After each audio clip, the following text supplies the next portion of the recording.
आपण ही भोपळ्याची पानं काढून आणलेली आहेत आणि या ढिऱ्या आणलेल्या आहेत काढून. तर ह्याचा जो हे देठ असेल तो असा आपण सोलून घेणार आहोत.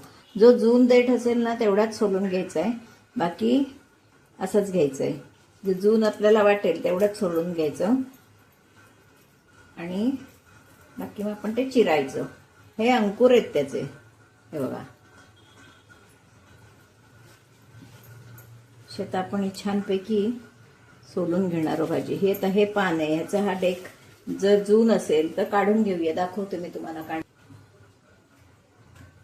हे असं काढून घ्यायचं. हे बघा, मी ते खरखरीतपणा त्याचा राहता कामा नाही.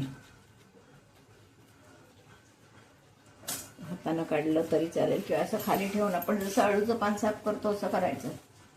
नाही ते मऊ असतं ना. जो जाड भाग असेल तो सरळ काढून टाकून असं घ्यायचं पान.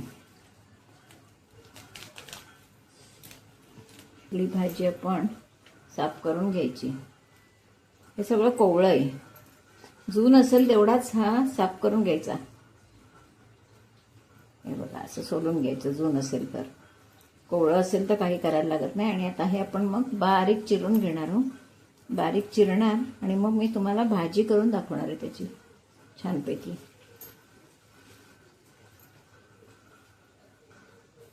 हे बघा, अगदी कोवळं आहे. हे खूप कोवळं आहे, त्याच्यामुळे ते चांगलं शिजलं जाईल. जून असलं तर काढून टाकायचं. कोवळं असेल ते सगळं घ्यायचं. ह्याला अंकुर म्हणतात, भोपळ्याचे अंकुर म्हणतात. हे सगळं कोवळं आहे. हे असं सगळं आपण जे जून आहे ते स्वच्छ करून घेऊया आणि बाकीची भाजी चिरून घेऊया. हे बघा, असं हे काढून घ्यायचं. भाजी चिरायची आणि आपण जशी एकतर आंबाडीची भाजी करतो तशीही करू शकतो, कण्या घालून, किंवा मूगडाळ घालून लसूण घालून तशीही करू शकतो. अशा दोन प्रकारात भाजी होते. आपण कशी करायची ती बघूया. भाजी चिरून घेतलेली छानपैकी बारीक करून अशी. आता आपण ते फोडणीला टाकणार आहोत. त्याच्यासाठी घेतलेलं साहित्य म्हणजे ही भाजी. ही मी मूगडाळ घेतली आहे, 1-2 तास भिजत घातली आहे. बघा, छान अगदी मऊ झालेली आहे. ओली मिरची, कोथिंबीर, खोबरं घेणार आहे आणि या 5-6 लसूण पाकळ्या घेतल्यात. त्या थोड्या मी ठेचून घेते. मी ठेचून लसूण घातली की त्याचा वास छान लागतो. आणि मीठ, चिमूटभर साखर, एवढंच याचं साहित्य आहे. तर आपण पहिल्यांदा हे तेल गरमच ठेवलंय. आपण मोहरी टाकूया. प्रथम मोहरी चांगली तडतडली. मोहरी, थोडंसं जिरं,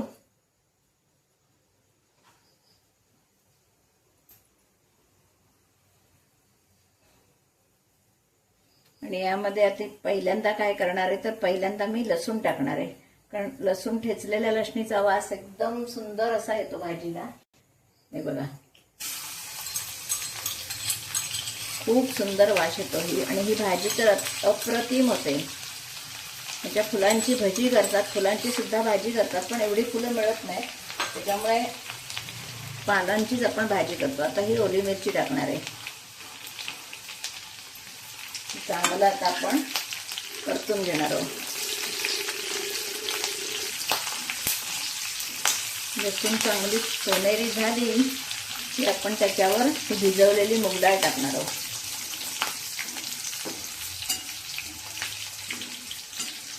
वास, सुंदर वास येतो याचा. एक वेगळा प्रकार आहे भाजीचा आणि वर्षातून एकदा तरी ह्या भाज्या खाव्यात. आता आपण त्याच्यावर मूगडाळ टाकणार आहोत. मूगडाळ भिजवलेली आहे, त्याच्यामुळे ती शिजायला फार वेळ लागणार नाही.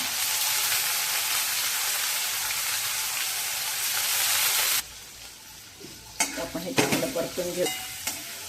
आणि आपण हा पाला धुवून वगैरे घेतलेला आहे, स्वच्छ धुवून चिरून सगळं झालेलं आहे. तो आता पाला आपण वर घालणार आहोत.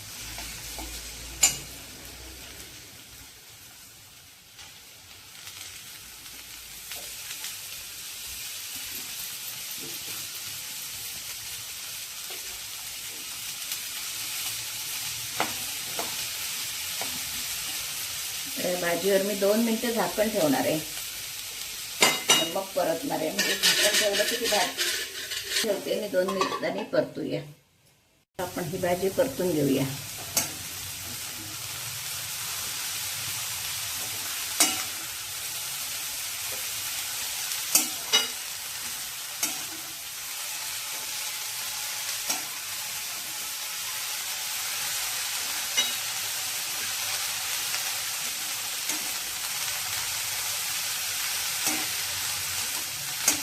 अगदी सुकी वाटली तर थोडा पाण्याचा हापका मारायचा. तर आपण परत झाकण ठेवून शिजवून घेणार आहोत.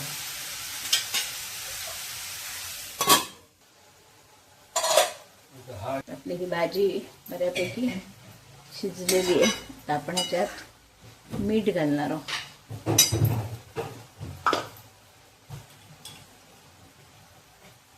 चवीप्रमाणे मीठ, चिमूटभर साखर,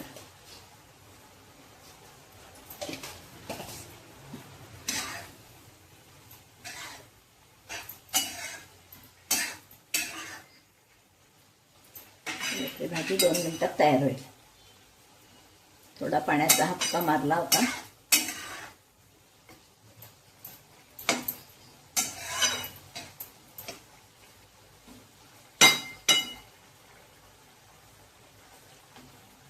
भाजीवर खोबरं घालणार आहे. आज मी जरा भाजलेलं खोबरं घालणार आहे. भाजलेलं खोबरं आहे माझ्याकडे, ते जरा छानपैकी असं चुरून घातलंय.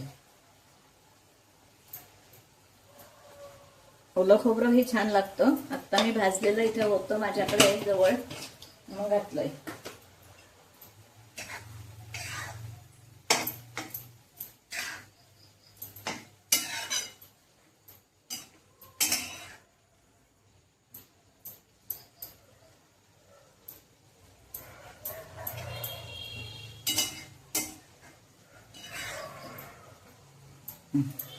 आपली भाजी 2 मिनिटात तयार होईल.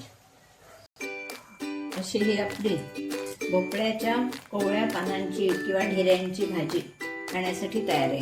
तर ही भाजी मी कशी केली, कसे साफ केले, म्हणजे भोपळ्याची पानं मी कशी साफ केली, हे सगळं तुम्ही व्हिडिओ माझा पूर्णपणे बघा. काय काय तयारी घेतली, भाजी कशी फोडणीला टाकली, हे सगळं माझा व्हिडिओ पहिल्यापासून शेवटपर्यंत बघा. आत्ता येणाऱ्या सीझनला आत्ता प्रत्येकाच्या दारी जातलेली असतात खेडेगावातून, आणि भोपळ्याची पानं नक्की मिळतात. तर ह्या भाजीचा व्हिडिओ नक्की करून बघा. आणि माझा व्हिडिओ जर आवडला तर लाईक करा, शेअर करा, सबस्क्राईब करा, बेल आयकॉन बटन दाबायला विसरू नका. धन्यवाद.